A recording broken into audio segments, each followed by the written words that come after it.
बेटा last lecture हमारा discuss हुआ था इलेक्ट्रॉनिक इफेक्ट पे। इलेक्ट्रॉनिक इफेक्ट में भी सेकेंड टॉपिक स्टार्ट कर लिया था हम लोग, रेजोनेंस। फर्स्ट है इंडक्टिव इफेक्ट। रेजोनेंस में क्या होता है बेटा?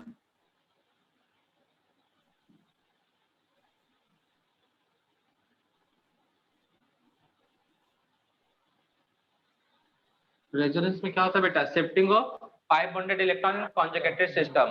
कॉन्जुगेटेड सिस्टम मतलब क्या समझते हो बच्चा लोग? कॉन्जुगेटेड सिस्टम से क्या समझते हो? प्लेनर स्ट्रक्चर, ठीक है ना। और यहाँ पे प्लेनर स्ट्रक्चर के लिए होना क्या चाहिए? जो मेन एटम है वो sp या फिर कंटिन्यूसली sp2 हाइब्रिडाइज्ड होना चाहिए, ठीक है बच्चा लोग। और कल ये भी देख लेते बेटा टाइप्स ऑफ कॉन्जुगेटेड सिस्टम और identification of real hybrid structure, resonating structure या फिर कॉन्जुगेटेड स्ट्रक्चर। सेकेंड क्या देखे थे बेटा? Stability of conjugated structure, real hybrid structure और रेजोनेटिंग स्ट्रक्चर। ये टॉपिक क्लियर है बेटा? हाइड्रोजन का शिफ्टिंग कहीं भी दिखाओ तो रेजोनेंस में नहीं होगा, या कोई भी एटम का शिफ्टिंग हुआ तो सिर्फ और किसका शिफ्टिंग होना चाहिए था? 5 बॉन्ड, और भी कहाँ पे? कॉन्जुगेटेड सिस्टम में। तब उसको हम लोग किस में कंसिडर करेंगे बेटा? रेजोनेंस में। उसके बाद क्या डिस्कस किया था बच्चा हम लोग? स्ट्रक्चर के लिए मतलब most stable resonating structure pair है दो, बोल दे इसमें कौन स्टेबल है। तो आपको दिमाग क्या लगाना, वहां पे पेयर में देखना है कि सबका पहले ऑक्टेट कंप्लीट है कि नहीं। अगर इससे ट्रिक से नहीं क्लियर होता तो ऑक्टेट के बाद चेक करो negative charge more electronegative atom पे, positive charge more electropositive atom पे, या फिर ग्रुप पर। क्लियर है बच्चा लोग? तो आज आगे देखते हैं टाइप्स ऑफ रेजोनेंस, ठीक है। अच्छा, रेजोनेंस हेडिंग नोट करना, रेजोनेंस का मेसोमेरिक इफेक्ट। देखो रेजोनेंस और मेसोमेरिक में बस बहुत छोटा सा डिफरेंस है। बाद में हम लोग रेजोनेंस को ही मेसोमेरिक समझ लेंगे, ठीक है ना बेटा। रेजोनेंस और मेसोमेरिक में बस छोटा सा डिफरेंस है। किसी का माइक ऑन है बेटा? बंद कर लो बेटा। यशिता सहारे माइक बंद कर लो बच्चा।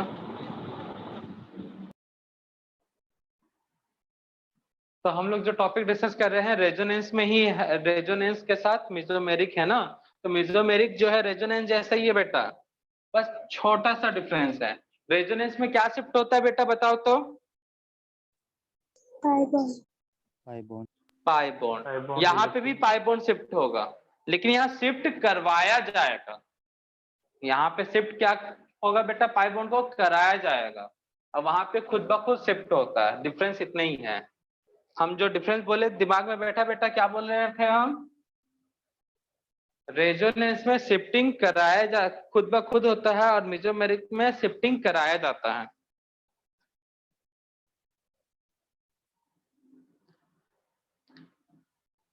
नोट करना, the shifting of pi bonded electron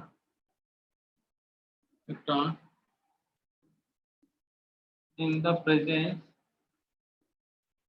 of electron donating group or electron withdrawing group is called mesomeric effect। Definition में कोई डिफरेंस मिला बेटा? रेजोनेंस और और मेसोमेरिक इफेक्ट पे in both phenomena pi bonded are shifted in conjugated system। The shifting of pi bonded electron in the presence of electron donating group and electron withdrawing group in conjugated system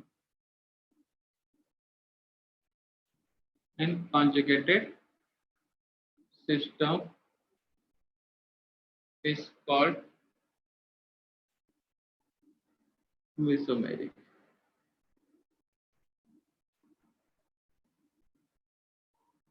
समझ में आया बच्चा? तो mesomeric और resonance में बस यही छोटा सा डिफरेंस है। यहाँ पे पाई बॉन्ड शिफ्ट होते हैं इलेक्ट्रॉन डोनेटिंग और विड्रॉइंग ग्रुप के रेस्पेक्ट में, ठीक है ना। फॉर एग्जांपल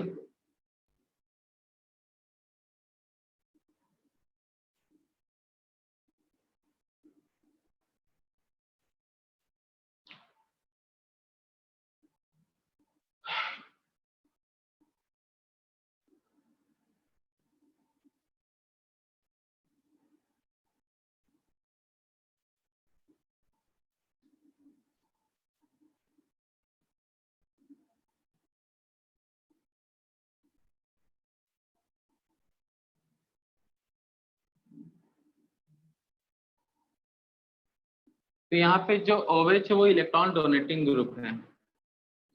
-I का ऑर्डर याद नहीं रखोगे बेटा, ठीक है ना, कि सर ये OH को तो आप -I में रखे तो यहाँ पे इलेक्ट्रॉन डोनेटिंग, वहां पे जो इलेक्ट्रॉन डोनेटिंग और विड्रॉइंग का ग्रुप है वो अलग कॉन्सेप्ट है, ये अलग है, ठीक है ना बेटा।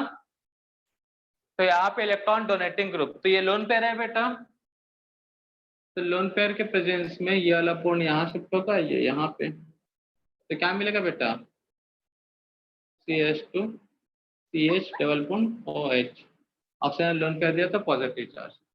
फर्स्ट एग्जांपल हो गया। सेकंड, ये इलेक्ट्रॉन डोनेटिंग था, कल के क्लास में क्वेश्चन किया था वो इलेक्ट्रॉन विड्रॉइंग वाला था, याद आया होगा तो। तो यहाँ पे क्या है, नाइट्रोजन पे पॉजिटिव चार्ज है तो इलेक्ट्रॉन पुल करने का काम करेगा। तो ये कैसा काम करेगा बेटा, इलेक्ट्रॉन विड्रॉइंग ग्रुप, क्योंकि नाइट्रोजन मोर इलेक्ट्रोनेगेटिव एटम है, ऑक्सीजन भी और ऑक्सीजन भी, और नाइट्रोजन पे पॉजिटिव चार्जेस को मिनिमाइज करने का ट्राई करेगा। तो होगा क्या बच्चा यहाँ पे, ये बॉन्ड इन दोनों के बीच और ये इस ऑक्सीजन के ऊपर, तो क्या मिलेगा बच्चा बताओ तो, CH2 CH double bond and O minus, यहाँ पे अब भी पॉजिटिव चार्ज नहीं हटता बेटा, और यहाँ पे आएगा पॉजिटिव चार्ज। तो यहाँ पे 5 बॉन्ड का शिफ्टिंग हो रहा था इलेक्ट्रॉन डोनेटिंग और विड्रॉइंग ग्रुप के प्रेजेंस में, तो इसको हम लोग बोलते हैं बेटा मेसोमेरिक इफेक्ट। और जब 5 बॉन्ड का शिफ्टिंग सिर्फ मतलब कोई भी ग्रुप के प्रेजेंस में ना होना, डोनेटिंग विड्रॉइंग, तब उसको हम बोलते हैं रेजोनेंस, ठीक है ना। अब मान के चलेंगे रेजोनेंस ही हमारा मेसोमेरिक है, मेसोमेरिक ही हमारा रेजोनेंस है। जल्दी से इसको छापो बेटा। अब सबसे इंपॉर्टेंट चीज ऑर्डर नोट करना है।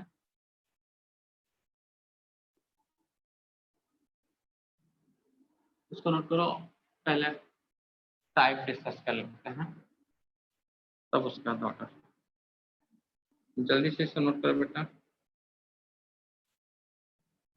जैसे आई इफेक्ट होता है तो वैसे ही -M -R। तो हम लोग रेजोनेंस और मेसोमेरिक इफेक्ट दोनों को सेम मान लेंगे बेटा, ठीक है।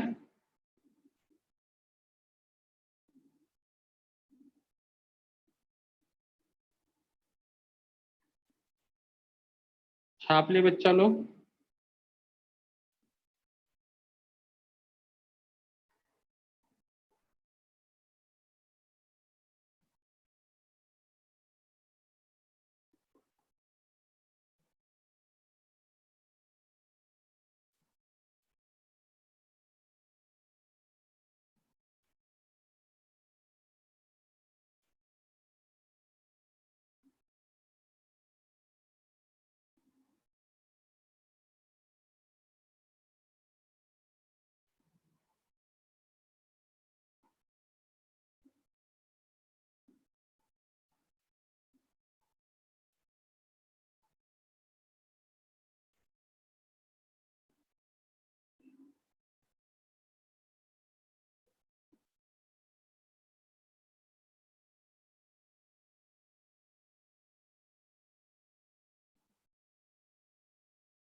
हेडिंग नोट का ऑर्डर ऑफ मेसोमेरिक इफेक्ट, मतलब -M माइनस, पहले टाइप्स का हेडिंग नोट करो, -M और -R। क्या होगा बेटा -M और -R,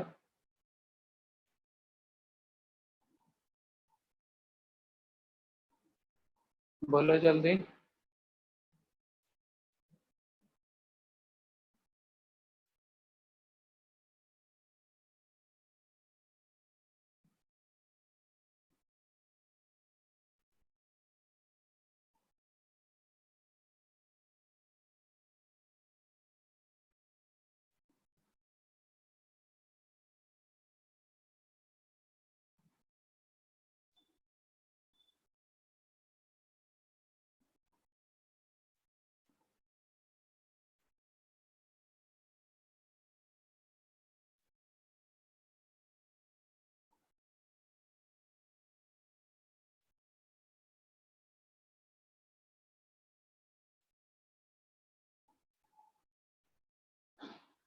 छाप ले बच्चा लो।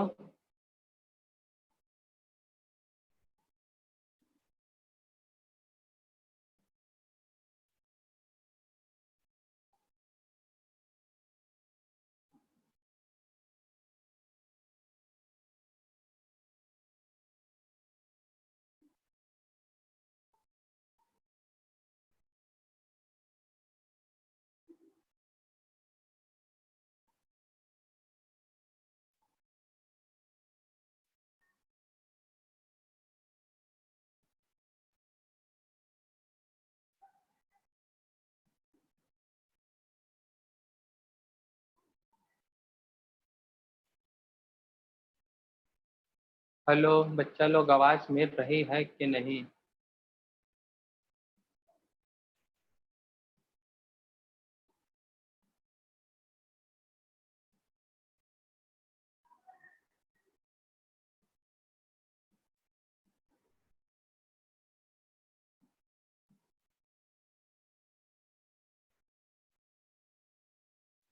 बेटा आवाज आ रहा है या नहीं आ रहा है? आ रहा है हेलो, सर। कुछ तो बोलो, इतना टाइम लगा आओगे नोट करने में? हो गया सर नोट। कैसे इतना टाइम लगा तो यार नोट करने में? तो बताओ, -r और -m क्या होगा बेटा? इंडक्टिव इफेक्ट में क्या होता था? सिग्मा बॉन्ड शिफ्ट होता था, इलेक्ट्रॉन विड्रॉइंग। तो यहाँ पे -r को ही क्या बोलते हैं? Electron withdrawing group. तो क्या होगा? The shifting of pi bond electron, the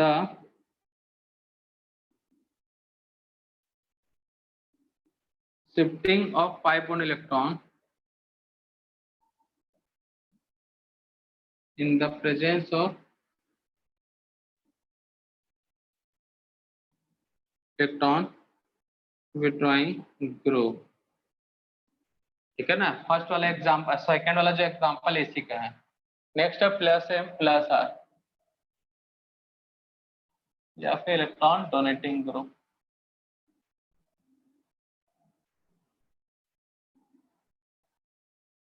तब क्या होगा? यहाँ पे the shifting of pi bond electron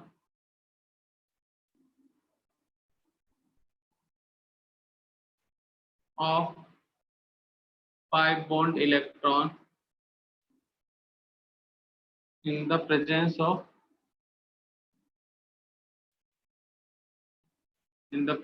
of electron donating group। ये नोट कर लो, ये था टाइप। फटाक से नोट करो बच्चा लोग।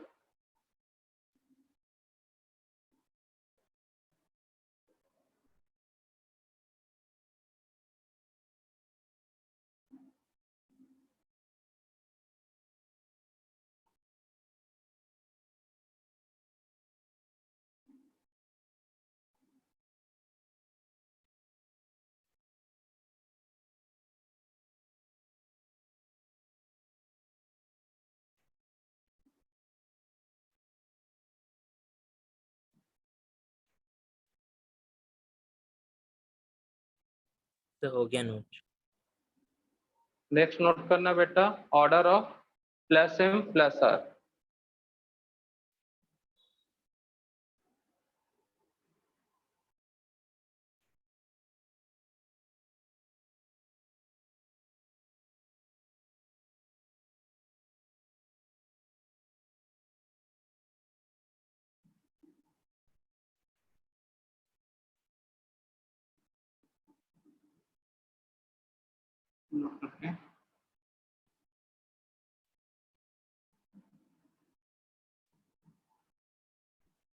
इनके ऑर्डर नोट करने से पहले कुछ चीजें याद रखना बेटा।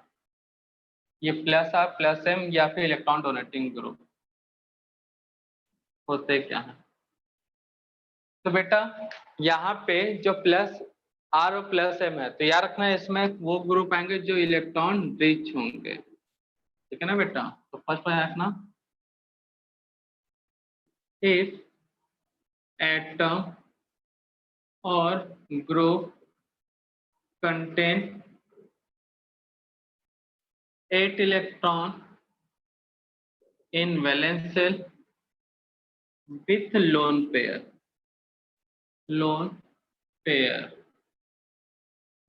then group or atom act as a electron donating group। कैसा बिहेव करेंगे बेटा? Electron donating group. एग्जाम्पल,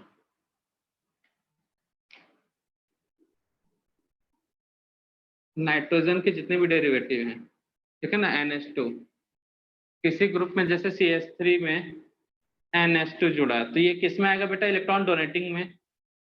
यहां से एक हाइड्रोजन को निकालोगे तो और क्या बन सकता है बेटा इससे रिलेटेड ग्रुप नाइट्रोजन से? बताओ तो NHR लोन पेयर है, और क्या बन सकता है बताओ बेटा? एन, ये किसी से अटैच्ड है, माइनस नहीं है। R2 lone pair. और ऐसा नाइट्रोजन वाला कोई ग्रुप बताओ बच्चा लोग। अमाइड में भी आ सकता है कि नहीं आ सकता बेटा?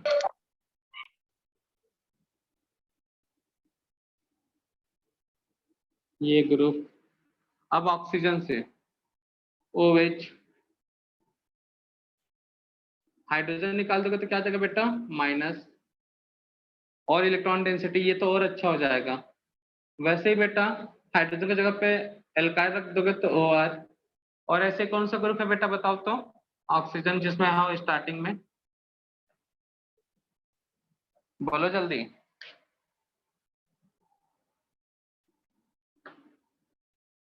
लोन पेयर हो या चार्ज हो बेटा, नेगेटिव चार्ज, तो वो इलेक्ट्रॉन डोनेटिंग ग्रुप में आएगा। और ऐसा कोई ग्रुप बताओ ना बेटा जिसमें ऑक्सीजन से स्टार्ट होता है या ऑक्सीजन हो उसमें। ओहो, CO, यहाँ पे ROH, ठीक है ना, ये सब भी जैसे COR COH ऐसा कर लो। R हो गया, फिर कर लेते हैं COR।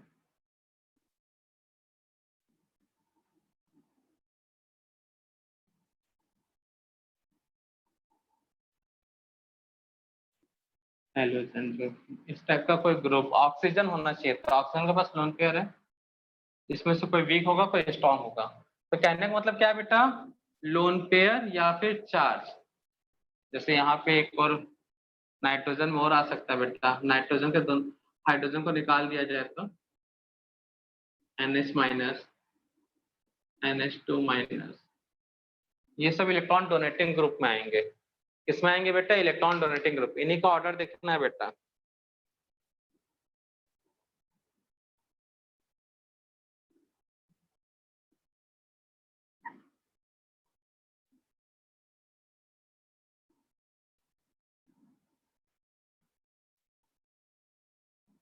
तो order of plus R plus M, ठीक है ना बेटा?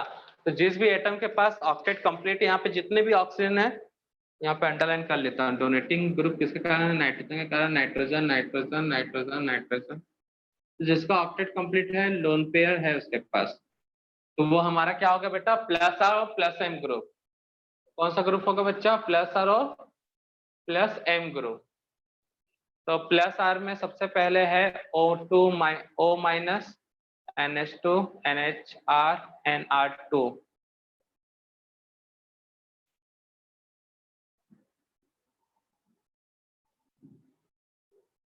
सबसे पहले best O minus NH minus NH2, H हटा के लगा दो R, अगेन दोनों H को हटा के लगा दो R, SH OH OR NH CO। तो ये है बेटा order of plus M plus I। इतना से काम चल जाएगा आपका क्वेश्चन।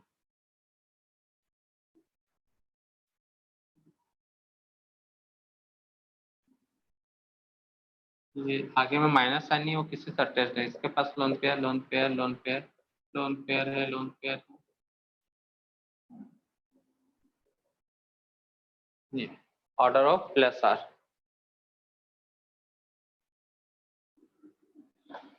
तो समझ में आया प्लस R कौन सा ग्रुप होगा बेटा?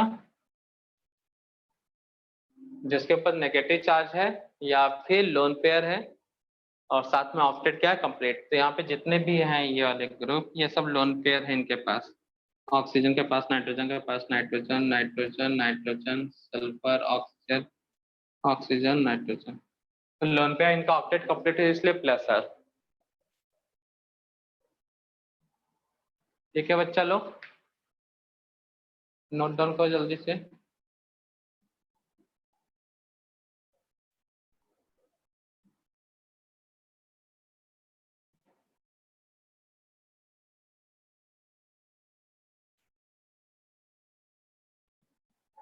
अच्छा कभी कभी पीएच वाला भी दे देता क्वेश्चन, तो पीएच को भी प्लस आर में, CH2 इसको भी क्लोरो क्लोरो, प्रोपेन पटा तो क्लोरो ब्रोमो हाइड्रो, इनको भी रख दो, ठीक है ना, ये भी इनका भी आता है ऑर्डर, काम आएगा ये भी, ये प्लस आर ऑर्डर और प्लस एम। तो बेटा इंडक्टिव इफेक्ट में इसमें माइनस आर में लिखवाया था, वहां सॉरी माइनस आई ना, वहां पे आर कहाँ से, तो कंफ्यूज मत होना बेटा। इंडक्टिव इफेक्ट जब कॉन्जुगेशन में आ जाता है तो प्लस आर प्लस एम। तो अब बात आता है किसको हम प्रेफरेंस देंगे सर, इंडक्टिव इफेक्ट को देंगे या प्लस आर को इफेक्ट देंगे, हम इफेक्ट को प्रेफरेंस देंगे, तो हमेशा पहले प्लस आर प्लस एम के हिसाब से चलेंगे। क्वेश्चन प्रैक्टिस करेंगे ना तब ज्यादा अच्छे से क्लियर होगा, अभी कंफ्यूजन बढ़ गया होगा, अगर उसको सोच रहे होगा ध्यान में ला रहे होगे तो मतलब कोई कंफ्यूजन नहीं, वो अलग टॉपिक समझ के बैठो, अभी है भी वो अलग टॉपिक, ये अलग टॉपिक है, जब दोनों टॉपिक और क्वेश्चन को मर्ज करेंगे तब समझ में आएगा। तो अभी फिलहाल ये ऑर्डर याद रखो, वहां पे भी ऑर्डर जो बताया उसको भी याद रखना है, नोट कर लिए बच्चे यहाँ तक। Yes, नेक्स्ट है sir. माइनस एम और माइनस आर। तो सबसे पहले माइनस एम और माइनस आर ग्रुप और इलेक्ट्रॉन विड्रॉइंग ग्रुप क्या होंगे, तो ये क्या होंगे बेटा, जनरली इलेक्ट्रॉन डेफिशिएंट होंगे, ठीक है ना, या फिर इन पे कौन सा एलिमेंट होगा, इलेक्ट्रोनेगेटिव एटम। इसको पहचानने का तरीका क्या है, इफ एटम और group, if atom or group has electron deficient और एटम्स इनमें होते हैं sp और sp2 हाइब्रिडाइज्ड, जनरली इसमें क्या होता है sp और sp2 hybridised carbon and carbon is sp2 and sp2 hybridized। For example देखो बच्चा लोग, तो यहाँ से CH2 को हटाते हैं, कॉन्ट्रोवर्सी वाला टर्म आ जाएगा, नहीं तो फिर दिया पहले वाले में से सी एल्किन को हटा देना ना, नेगेटिव चार्ज के साथ भले होगा, इस यहाँ से एल्किन हटा देना। चलो अब देखो इधर क्या कर रहे थे हम, एग्जाम्पल, तो बेटा जितने भी C डबल बॉन्ड O वाले ग्रुप हैं, जैसा हाइड्रोजन, कीटोन, OH, हाइड्रोजन हो गया, ketone, acid, ester, acid halide, amide, ठीक है ना, ये सब आपके आते हैं माइनस आर। ये जो कार्बन है वो sp2 हाइब्रिडाइज्ड है, तो इसको किस में लिया जाता है, माइनस आर में। डेट मीन्स बताओ कौन कौन सा ग्रुप आया बेटा, बताओ तो जल्दी, C double bond OH aldehyde, ठीक है, और कौन सा ग्रुप आएगा बेटा, R लगा दिए तो ketone, C double O OH लगा दिए तो acid, C double bond O acid के बाद क्या, एस्टर, CO X लगा दिए तो एसिड हैलाइड, एमाइड।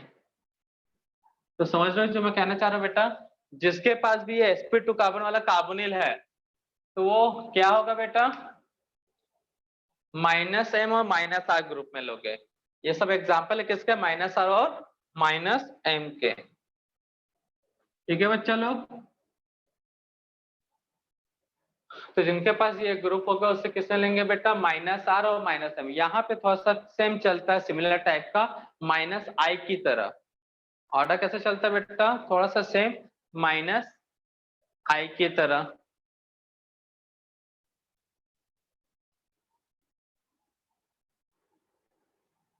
तो सबसे बेस्ट माइनस आई कौन सा है बेटा,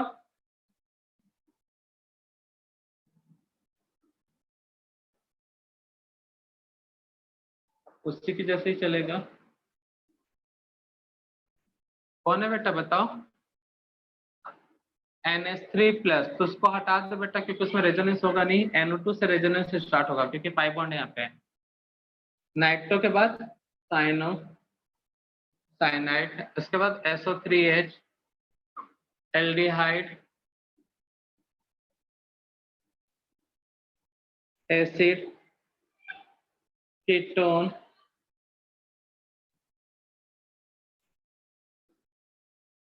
एस्टर, एमाइड।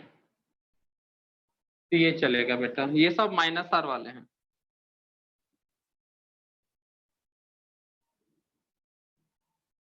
ये सब किसमें है? -R और -M। नोट डाउन कर लो।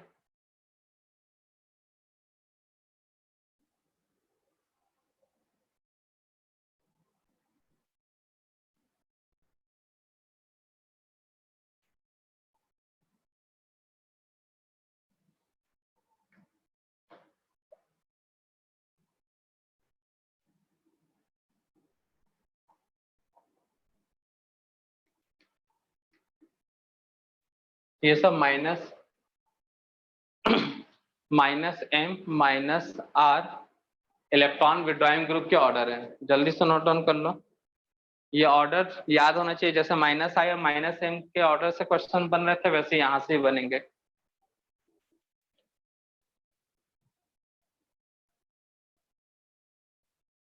तो अभी तक हमको काम की चीजें जो पढ़े हैं वो है order, +R +M, -R -M मतलब इलेक्ट्रॉन विड्रॉइंग ग्रुप।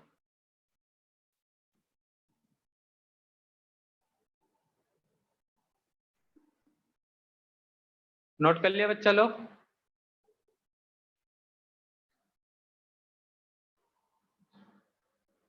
तो जहां इलेक्ट्रॉन डेफिशिएंट मिला मतलब कार्बन sp और sp2 हाइब्रिडाइज्ड मिला, तो ये ऑर्डर ठीक है।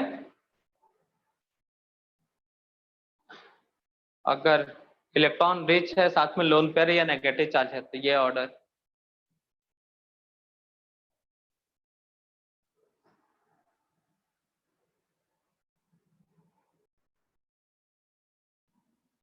नोट कर लिया बच्चा लोग?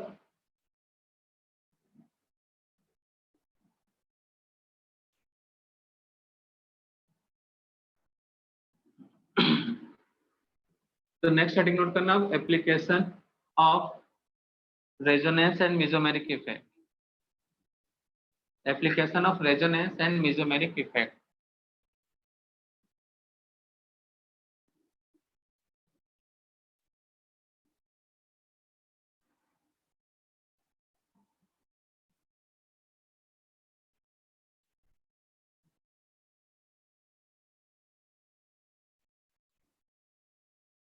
Application of resonance and mesomeric effect.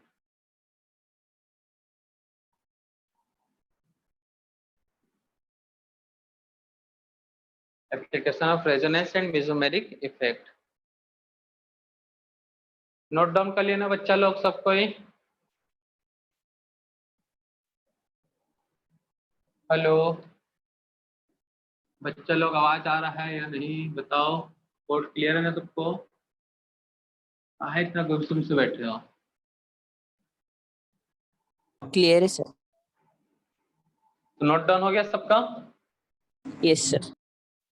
तो रटा होना चाहिए बेटा ऑर्डर, कैसे भी कर रहा हूँ लेकिन याद होना ही चाहिए। तो application of R and M effect, resonance और मेसोमेरिक इफेक्ट। तो फर्स्ट सबसे ज्यादा important, in the identification of aromatic, non-aromatic, anti-aromatic compound, in the identification of aromatic, non-aromatic, in the identification of aromatic, non-aromatic and anti-aromatic compound.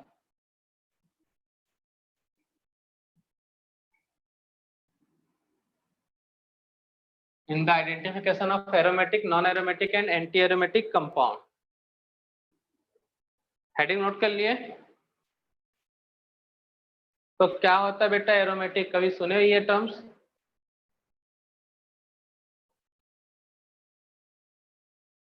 Yes, sir. Yes sir. बताने का कष्ट करो बेटा। Sir ऐसा है जिससे शायद फ्रेगनेंस आती।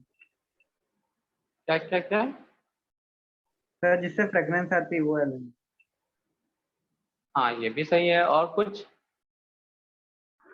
बेंजीन। बेंजीन रहता है ग्रुप। बेंजीन जरूरी नहीं है बेंजीन ही हो, लेकिन हाँ बेंजीन है एरोमेटिक। Sir Easter. तो देखो स्टार्टिंग में जो एरोमेटिक कंपाउंड मिल रहे थे ना बेटा, तो उनमें ना कुछ स्पेसिफिक गंध मतलब स्मेल होता था, उसी से इसको दे दिया गया एरोमा, से उठा लिया गया ये टर्म एरोमेटिक। ठीक है ना बेटा, एरोमा मतलब क्या होता है? स्मेल, गंध, चाहे अच्छी हो या बुरी हो। ठीक है ना, तो एरोमा से उठा के ये टर्म्स बना दिया गया एरोमेटिक। क्लियर है बच्चा लोग?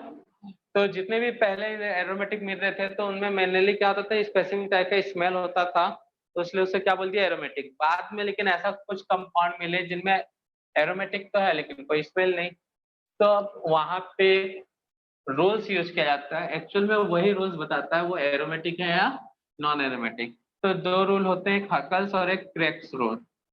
क्रेक्स करके है, तो तुमको हकल्स रूल पढ़ना है। हकल्स रूल, तो इसके थ्रू हमको पता चलता है एरोमेटिक कंपाउंड कौन सा है और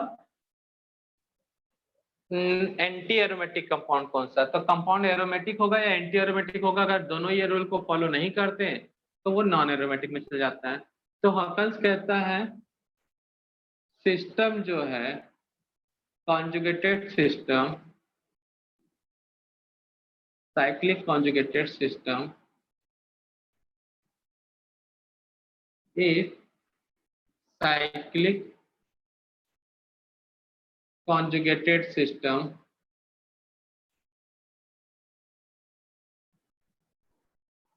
contain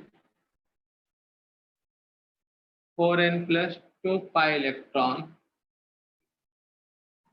If cyclic conjugated system contain 4n plus 2 pi electron, then compound is aromatic, is called aromatic. Aromatic compound. अब ये 4n प्लस क्या है, कंफ्यूजन वाली बात हो गया, डिस्कस हो ही जाएगा। सेकेंड है इफ साइक्लिक conjugated system मतलब CCS contain 4n pi electron, then compound is called anti-aromatic. तो हकल्स रूल में साइकिल के पास 4n plus 2 pi इलेक्ट्रॉन है, कॉन्जुगेटेड साइक्लिक है और 4n है, तो एरोमेटिक, सॉरी एंटी एरोमेटिक। तो ये होता है हकल्स रूल। ठीक है ना, इसके और जो ये रूल को फॉलो नहीं करते, if compound cyclic conjugated system does not follow या compound does not follow Huckel's rule, then compound is called non-aromatic. If compound does not follow Huckel's rule, then compound is called non-aromatic.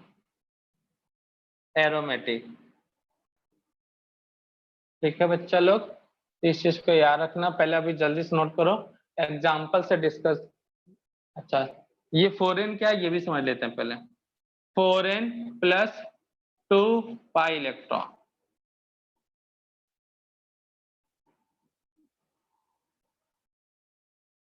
तो system में कितने electron होना चाहिए बेटा, ये देख लेते हैं। दैट मीन्स सिस्टम कंटेन, यहाँ पे n का वैल्यू 0 1 2 3 4 5 6 एंड सो ऑन, ये सब हो सकता है। तो बताओ सिस्टम के पास कितने इलेक्ट्रॉन होगा बेटा? कितने पाई इलेक्ट्रॉन होंगे तो एरोमेटिक होगा? कितने इलेक्ट्रॉन हो जाएंगे सिस्टम के पास कि वो एरोमेटिक बन जाएगा बेटा, अगर ये रूल यूज कर रहे हैं तो? एन का वैल्यू 0 1 2 पाई इलेक्ट्रॉन तो सिस्टम एरोमेटिक, लेकिन क्या होना चाहिए? सीसीएस, साइक्लिक कॉन्जुगेटेड सिस्टम के पास 2 पाई इलेक्ट्रॉन एरोमेटिक। वैसे ही और बताओ कितने इलेक्ट्रॉन होगा बेटा? एन का वैल्यू 0 रखोगे तो 2 पाई इलेक्ट्रॉन, अगर एन का वैल्यू 1 रखोगे तो कितने इलेक्ट्रॉन होना चाहिए पाई इलेक्ट्रॉन सीसीएस में? 6 इलेक्ट्रॉन। 6। और बोलते जाओ बच्चा लोग। 10 इलेक्ट्रॉन। 10 इलेक्ट्रॉन पाई इलेक्ट्रॉन, उसके बाद 14 पाई इलेक्ट्रॉन। समझ में आ गया ना बच्चा? 4n pi electron. यहाँ पे n का वैल्यू 0 से नहीं 1 से स्टार्ट होगा। क्यों 1 से स्टार्ट होगा बता सकते हो बेटा? तो मुझे बता सकता है सर ये 1 ही रखें इसलिए क्योंकि यहाँ पे ऐसा कुछ होगा। सर 4 आना चाहिए इसलिए। अगर हम 0 रखते हैं तो 0 पाई इलेक्ट्रॉन, तो बेटा अगर पाई इलेक्ट्रॉन है ही नहीं तो साइक्लिक कॉन्जुगेटेड बन सकता है क्या? कॉन्जुगेशन आ सकता है क्या? पाई बॉन्ड है नहीं तो नहीं ना। अगर n का वैल्यू 0 है तो 0 पाई इलेक्ट्रॉन, और जिसमें पाई इलेक्ट्रॉन है ही नहीं तो कहां से सीसीएस बनेगा? तो इसलिए n का वैल्यू 1 से स्टार्ट है। तो सिस्टम कंटेन कितने इलेक्ट्रॉन होगा बेटा? 4 का टेबल पढ़ना है। 1 से मल्टीप्लाई किया तो 4, 2 रखे तो 8 pi electron, 12 pi electron, 16 pi electron. जिनके पास इतने पाई इलेक्ट्रॉन होंगे वो सीसीएस में साइक्लिक सिस्टम है, और इसके पास ये वाले इलेक्ट्रॉन है तो एरोमेटिक, ये इलेक्ट्रॉन है तो एंटी एरोमेटिक, और दोनों में से कोई नहीं है तब नॉन एरोमेटिक। ठीक है ना बच्चा लोग? जल्दी से नोट करो, एग्जाम्पल से और अच्छे से क्लियर हो जाएगा।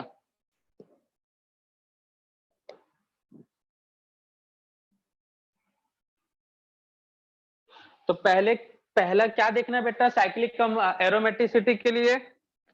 सबसे पहले क्या जज करना है?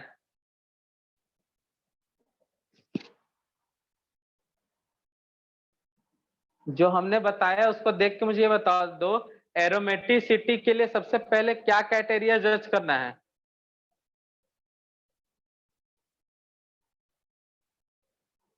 हेलो,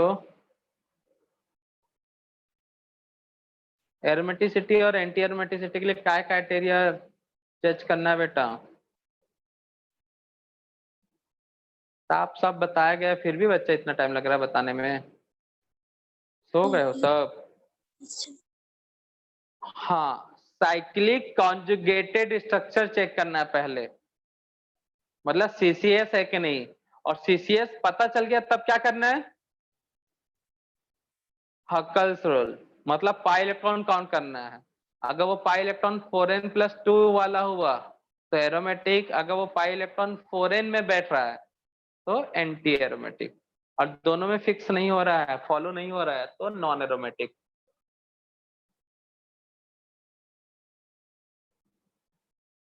छाप ली बच्चा लोग? ओए बच्चा लोग छापे कि नहीं छापे?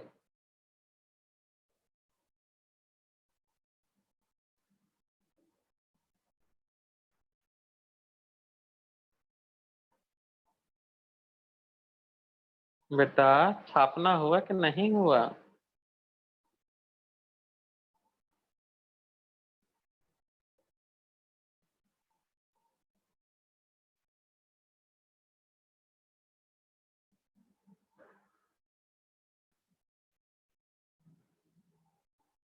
बेटा छाप लिए सब? मैं रब कर रहा हूँ ना, स्क्रीनशॉट ले लो सब।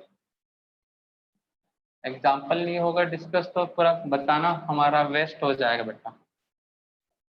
तो 4n+2, n का वैल्यू 0 रखो तो ये आएगा, 1 रखो तो 6 आएगा, 2 रखो तो ये, इतना तो हो जाना चाहिए सबसे। तो सिस्टम साइक्लिक है, कॉन्जुगेटेड है, 4n+2 है, तो एरोमेटिक सिस्टम साइक्लिक है, कॉन्जुगेटेड है, तब 4n हुआ तो एंटी एरोमेटिक, और दोनों नहीं हुआ तो नॉन एरोमेटिक। थोक में क्वेश्चन सॉल्व करता हूं बच्चा। तो सबसे पहला काम साइक्लिक कॉन्जुगेटेड है कि नहीं, सीसीएस है कि नहीं। तो यहाँ पे एक कॉलम स्पीसीज के लिए, ये तनिक थोड़ा सा बड़ा रख लेना कॉलम। उसके बाद सिस्टम देखना है सीसीएस है कि नहीं। सीसीएस मतलब समझ गया ना बेटा, साइक्लिक कॉन्जुगेटेड सिस्टम। उसके बाद देखना है पाई इलेक्ट्रॉन, पाई इलेक्ट्रॉन।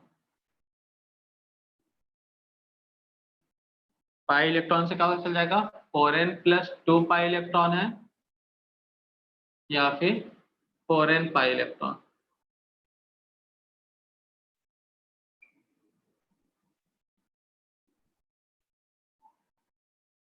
इसमें क्रॉस करना है और उसके बाद लास्ट में पता चल जाएगा एरोमेटिक है या नहीं है। फिर से कॉलम स्पीसीज का बेटा,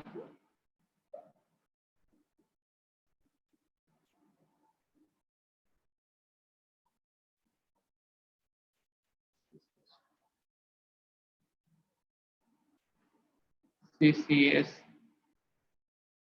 pi electron, 4n+2 pi electron, उसके बाद 4n पाई इलेक्ट्रॉन, उसके बाद एरोमेटिक।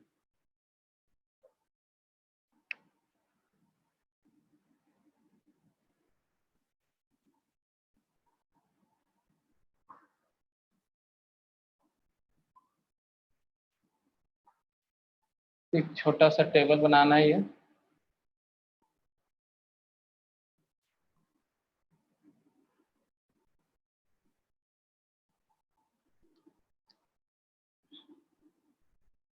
ये हुआ बेंजीन।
नेप्थेलिन नाम सुने हो कि नहीं सुने हो? Yes sir. जो कपड़ों में रखते हैं ना बेटा, कवर उबर में कपड़े में डाल के रख देते हैं, डामर गोली बोलते हैं जिसको, शायद व्हाइट व्हाइट आता है ना बेटा, उसी को बोलते हैं नेप्थेलिन। हाँ सर।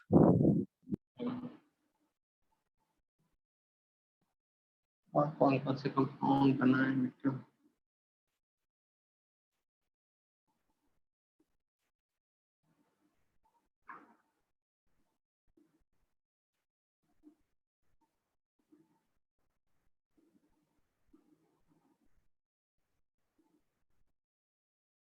तो देखो यहाँ पे सबसे पहले देखो साइक्लिक कॉन्जुगेटेड सिस्टम, ये साइक्लिक है, ये भी साइक्लिक है, साइक्लिक है, साइक्लिक है।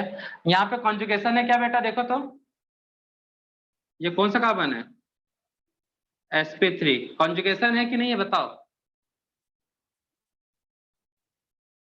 साइक्लिक है but no conjugation in ring.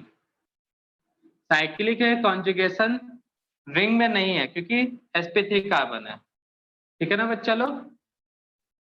तो याद रखना इस टाइप का सिस्टम कभी भी आपका एरोमेटिक नहीं बन सकता। यहाँ पे नोट कर लेते हैं, साइक्लिक है compound, compound is cyclic but no conjugation in ring. तो ये हमेशा क्या कहें, इट इज नॉन एरोमेटिक। समझा बेटा, अगर कॉन्जुगेशन नहीं होता तो वो नॉन एरोमेटिक में आएगा पूरे रिंग में। तो साइक्लिक ये भी है, क्या यहाँ पे कॉन्जुगेशन पूरे रिंग में है बेटा, बोलो। sp2 sp2 sp2 sp2 और ये कार्बन जो है डबल बॉन्ड के जस्ट बाद में ये भी sp2, लेकिन ये कार्बन कौन सा बेटा, sp3।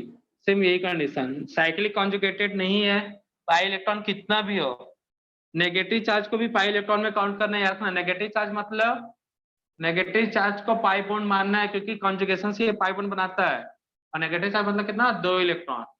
तो 2 4 6 पाई इलेक्ट्रॉन तो है, बट यही नहीं है तो क्या होगा बेटा, एरोमेटिक होगा क्या, नहीं होगा, ठीक है ना। यहाँ पे भी ऐसे ही साइक्लिक है ही नहीं, पाई इलेक्ट्रॉन भले 6 हो तो उससे क्या होता है, ये भी एरोमेटिक नहीं होगा, मतलब नॉन एरोमेटिक है। समझ में आया बच्चा लोग, नॉन एरो कर लेता, नॉन एरोमेटिक को सिर्फ दोनों पूरा कर लेता। तो यहाँ पे देखो साइक्लिक है, पाई बॉन्ड कितने बेटा, 1 2 3, तो पाई बॉन्ड के इलेक्ट्रॉन कितने होंगे, एक बॉन्ड में कितने इलेक्ट्रॉन बच्चा, एक बॉन्ड कितने इलेक्ट्रॉन रखता है, 2। तो टोटल पाई बॉन्ड कितने बेटा, 1 2 3, तो 6 पाई इलेक्ट्रॉन किसमें फॉलो कर रहा है, 4n को, तो ये एरोमेटिक।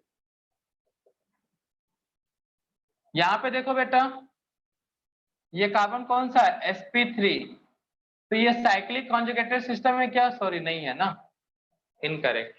भले पाई इलेक्ट्रॉन कितना बेटा, 4 पाई इलेक्ट्रॉन, तो ये साइक्लिक कॉन्जुगेटेड है ही नहीं, तो हकल रूल की बात ही नहीं आता, तो किसमें आएगा, नॉन एरोमेटिक। ये देखो बेटा सभी कार्बन sp2 हाइब्रिडाइज्ड है, कार्बन पे नेगेटिव चार्ज है, वो जस्ट डबल बॉन्ड के बाद वाला कार्बन है, मतलब एलाइलिक, तो उसको बोलेंगे sp2।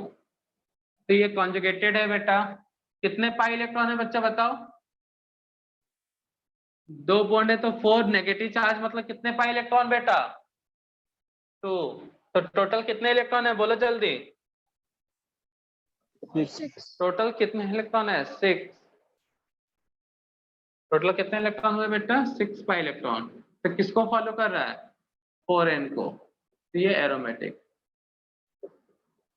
यहाँ नेचर कर लो। यहाँ पे देखो बेटा सब sp2 है, कार्बन का टाइम तो sp2, तो 4 पाई इलेक्ट्रॉन है, तो किसको फॉलो कर रहा है, 4n को, तो ये क्या होगा बेटा, एंटी एरोमेटिक। इधर देखो सब sp2 है बेटा, तो साइक्लिक कॉन्जुगेटेड सब sp2 sp2 sp2। यहाँ पे ये कार्बन कैसा है बेटा, sp3, ये इसमें आएगा नहीं, सब sp2। कितने पाई इलेक्ट्रॉन है बच्चा, 1 2 3 bond 6 electron, 1 2 3 bond minus charge मतलब 2 इलेक्ट्रॉन, तो 8 पाई इलेक्ट्रॉन। यहाँ पे कितने 6 3 2 5 10 इलेक्ट्रॉन। यहाँ पे कितने बेटा, कितने पाई बॉन्ड है, 7 तो 14 इलेक्ट्रॉन। तो यहाँ पे तो काउंट ही मत करो, कोई फर्क नहीं पड़ता, क्योंकि हमारा क्या है यहाँ पे पाई इलेक्ट्रॉन काउंट करना, तो बोल सकते हो 6 pi electron 4 pi electron, but conjugated है ही नहीं तो हकल्स रूल अप्लाई नहीं होगा, ये किस में आएगा, नॉन में। ठीक है, यहाँ पे कितने माइनस चार्ज मतलब 2 इलेक्ट्रॉन, 2 4 6। यहाँ पे सब साइक्लिक है, कॉन्जुगेटेड है, 4 पाई इलेक्ट्रॉन। तो समझ में आया बेटा, ये हकल्स रूल को फॉलो किया, ये 4n प्लस पाई इलेक्ट्रॉन को फॉलो कर रहा है, ये भी इसको फॉलो कर रहा है, ये भी इसको। ये क्या हो गया बेटा, एरोमेटिक, एंटी एरोमेटिक, एरोमेटिक। तो समझ में आया बेटा कैसे सॉल्व करना है एरोमेटिक एंटी एरोमेटिक कंपाउंड।